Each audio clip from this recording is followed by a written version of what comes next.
What's up, everybody? It's your boy Will Games 215 underscore in the building, and today we are here with Eden Zero, chapter 167, titled "Proof in Our Hearts That She Lived."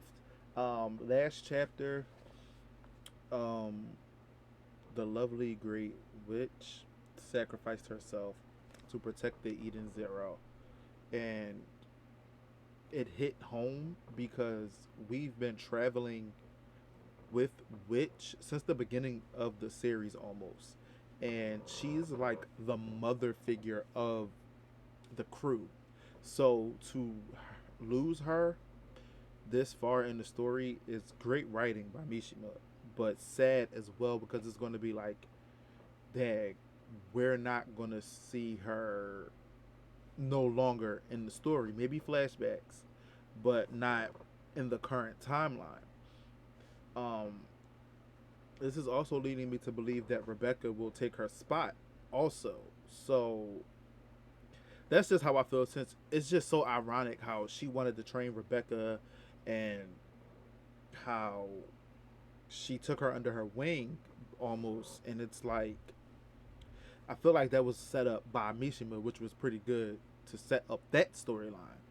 So without further ado, we're gonna jump on into the gameplay. I mean, into the reaction. But before we do not forget to like, comment, and subscribe to the channel if you guys are new, and if you guys enjoy Eden Zero, if you enjoy these reactions, go check out my Tower of God video, and go check out my Marvel's Guardians of the Galaxy Part 2 and 3, which I will be uploading today. Let's dive on it. And I said we're probably going to get a lot of world building this chapter, and I think we are by the first panel. It says Planet Nero 1, the temple. Emperor Nero is dead, and our forward base Nero 66 has been wiped out. We beat them. We beat the Empire. We won. We lost? They beat us? They beat the Empire? No. Clank, clank, clank. Made by Deadcam. Please don't hurt us. That's right, because they're one of the groups that was trying to be taken over by Shora. We won the war and defended the dignity of bots throughout Aoi. I forbid you from shooting anyone who lays down their weapons. We're no marauders, aka murderers, I think. Beep beep. This is the Interstellar Union Army, Jaguar Unit, Platoon 3. The front lines are in chaos. We can't assess the situation. I repeat. Oh, and then we have Elsie. Clack, clack, clack. It's been a while, Elsie. So it's like Ziggy's waiting for her. And it was so funny because in one of my comments, and I forgot which video it was, somebody was like, "Where the hell is Elsie?" And I was low key thinking the same thing, but I was like, I guess Mishima saving her for like whatever reason. But she's finally here. And he says, "It's been a while, Elsie." And she's like, "Ziggy, I didn't think you would dare set foot on a planet swarming with Union Army soldiers." And she says, "You should talk. You should talk. You have more enemies than I do," says Elsie. And he's like, "Touche. Is this what you wanted? To defeat Nero and take over his empire?" says Elsie. "That was my plan," says Ziggy. "But I don't need this worthless empire anymore.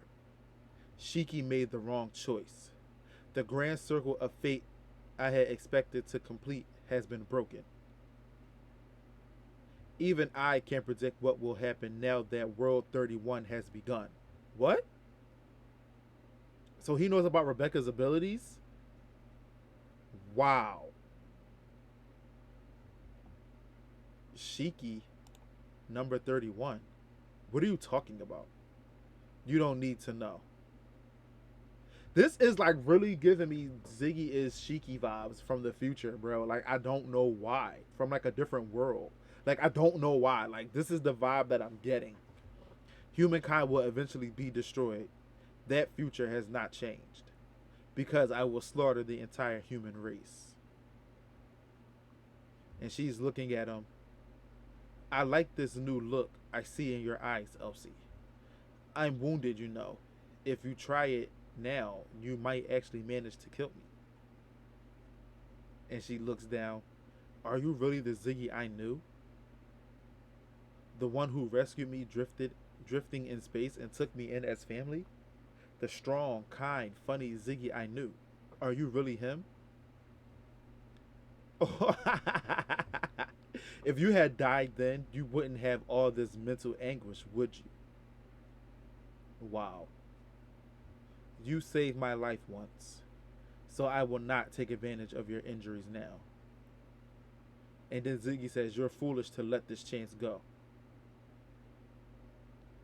I have done as I see fit, says Elsie. The next time we meet, it will be as enemies. And she walks away. That's what it is, Elsie? You've made the wrong choice as well. Your emotions got the better of you. Now you've lost your one and only chance to kill me. This is why I'm saying, like, he has to be from a different timeline or he has to be from the future, because you know too much of what's going on now, which is really making me believe you're either Shiki or you're just a different Ziggy who knows about, like, the multiverse timelines or something like that. That's what it is that makes humans so weak, says Ziggy. That was a dope ass segment. I'm not gonna lie. I got goosebumps from just reading the beginning parts of the chapter, because it's like, bro, Ziggy is like top tier right now. Like, top tier. I don't think he's like an end game villain though. I feel like he would be like the villain for like the first part, and then like the true villain will step forward. Like, I don't think he's the final villain, bro. I don't. But he gives end game vibes. So then we're back on Eden Zero, and we have Colleen, Jin, and Laguna all sitting at the table, looking sad. I would never have dreamed this could happen, says Jin. And then Colleen's like, which? And she's crying, and her little barrette has a sad face. It's been 2 days. Are they all still moping about, says Laguna. What do you expect? The crew will all knew Witch longer than we did, says Colleen. Clack, clack. Huh? Wise? Oh, he about to punch Laguna. And he's looking at Laguna. If anything happens that gets any of my crew killed in this fight, I will kill you. Oh, so he's having that flashback from when him and Wise was giving like Zoro Sanji vibes. And he just taps him on the shoulder. I take it back. Huh? Some of your friends were killed too, says Wise. And he's talking about Arjuna. I'm sorry for your loss. And he walks away. I don't say it. Not now.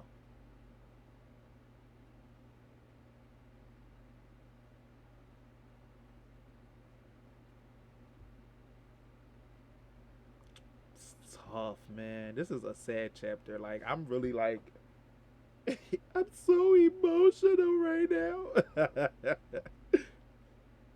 And then we're back in the observatory with Moscow, Hermit, Sister, and I almost called her Valkyrie, Homer.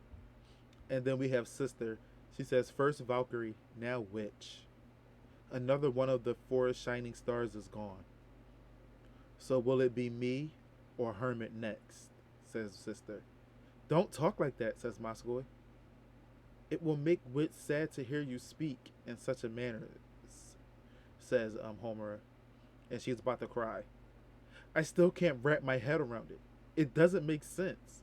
Witch can't be dead. I'm about to cry. I'm about to cry. And then we have Hermit. I can't believe it. That we'll never see her again. I don't like this. I miss her, says Happy. Oh my God. Me too. I still had so much I wanted to talk to her about. Damn. Even Pino. We all feel the same way, says Homer. And then we have Rebecca. Shiki, I'm coming in. And Shiki's just laying on the bed. He hasn't eaten. He hasn't done anything. And Rebecca's just looking at him. You haven't had a bite to eat in 2 days. And Shiki's like, yeah, sorry. I just can't get anything down. If you don't eat, you'll wreck your health. Yeah. And she sits on the bed next to him. Hey, Shiki, do you remember what you told Homer in front of Valkyrie? You said if you have friends, you can move on. That was pretty much the worst thing I could have said, huh? No, I think it gave Homer the strength she needed, but I can't do it.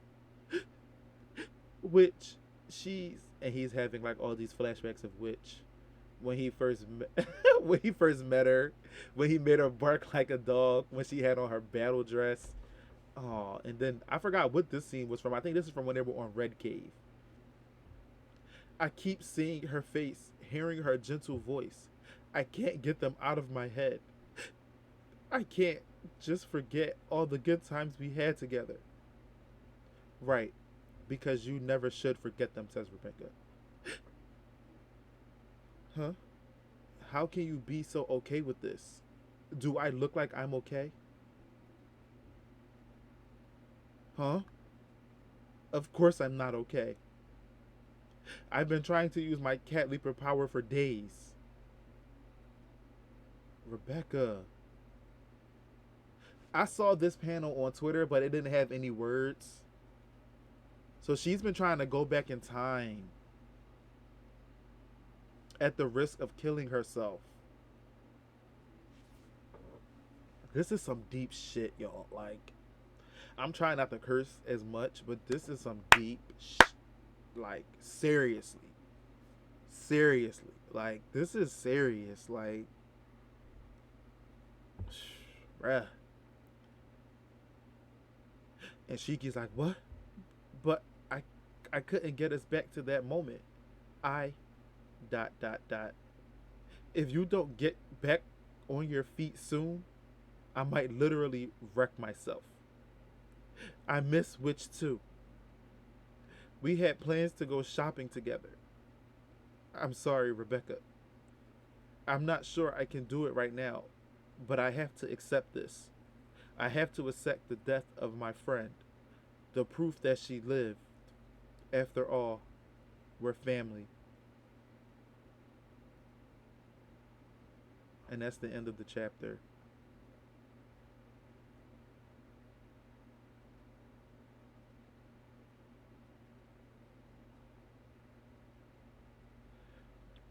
I'm gonna read this comment because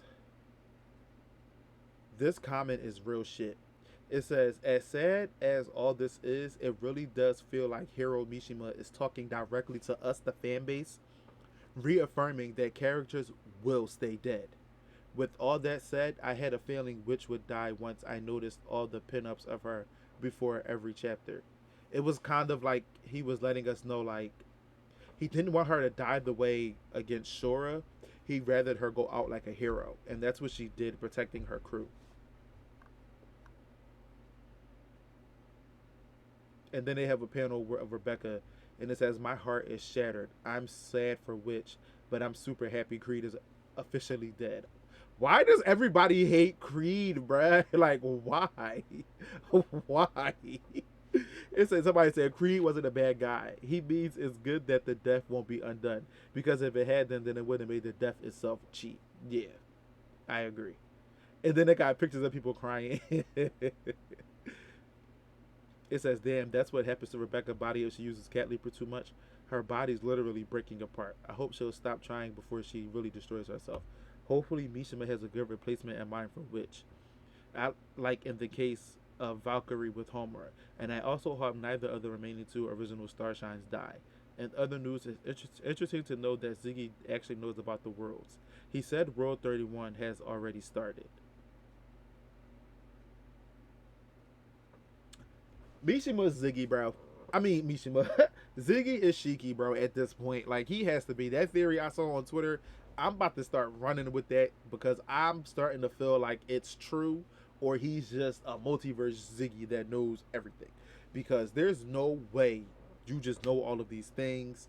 And then there's also, oh, Mishima, you're doing a good job with Eden Zero, bro. Way better than Fairy Tail already. Way better. I need people to start buying the volumes. I'm about to start buying them myself because the series definitely needs the support. Like, it's so good. Like, it's so good. And I think part two of the anime should be coming out soon. I still have to watch all of it again so I can do a video on how I feel about Eden Zero season one. Um, So that'll be coming soon. But this was like a really, really good chapter. Really, really good emotional hit chapter. Like it makes you feel like you lost a member of your family as well. And that's a really, really good way. Like if you write a character and you feel absolutely nothing for the character, or you don't care which way, that means the writer's not doing a good job of portraying that character to you. So I think he did a great job with Witch because it's hurting a lot of people, myself included, and I feel like Mishima's doing a really, really, really good job. Really, really, really good job. Really good job. My prediction, uh, I don't really know where we go from here. Maybe more world building. Maybe. Um, I'm gonna just break it down. The beginning of this chapter I absolutely loved with Ziggy and Elsie because it's like Ziggy definitely has some knowledge of something because he could have left after he killed Nero. But in fact, he stayed and waited for Elsie. It wasn't like Elsie just happened to come upon him. He waited for her and he gave her the opportunity to kill him right then and there to stop whatever he's trying to do, and she did not do it. So that's leading me to believe that Ziggy definitely knew something. I like that because he gave Shiki the exact same option, and they both chose wrong. He's saying. Then we go to the middle part of the chapter with the Jin, Colleen, Laguna, and Wise, and I feel like this was a very big moment because where Wise is like, I told you if anybody on this crew died, I was going to kill you myself. But he's also acknowledging the fact that um, Laguna lost people as well. He lost Idrina and he lost members of the rebel army as well with the good one, if you guys remember. The people who died. He lost people as well. And Laguna's like, you lost people as well. And I'm sorry for your loss. And I wonder what he was going to say because he says I, and he says don't say it, not now. Then we go to the second part, the third part of the chapter with the star shines, and it's like they're starting to contemplate their own mortality right now because they're like, first Valkyrie died, now which one of us is going to be next because it's getting real dangerous, and this is what's making me like the fact that the characters are dying because now it's like they're going to start going into battle and into certain situations with a better mindset. Like they're not just going to keep rushing in, and they're not just going to keep just thinking what they're not going to let their emotions, hopefully they're not going to let their emotions get the best of them. They're going to have to start thinking about how to strategize and how to get these things done. I enjoy that aspect. Sad that Witch had to die to reinforce that. It should have been reinforced with Valkyrie's death, but I feel like with Witch's death it's going to hit more because they were actually with Witch, the crew. Now as for Hermit and Sister, they were with Valkyrie and Witch. I'm sorry, I'm getting the names all confused and shit. They were actually with Valkyrie and Witch, so it's gonna hit way different for them. So that moment when Sister's like, "So will it be me or Hermit next?" Mishima, you better not kill Sister. Oh my god, bro, I will literally break down and cry mid video. Please don't kill Bay. Please don't do it. And then we have this really heartbreaking moment between Rebecca and Shiki, which is like they have to lean on each other. Basically, she's telling Shiki like, "You're the backbone of this crew. Like you have to get it together for us to get it together.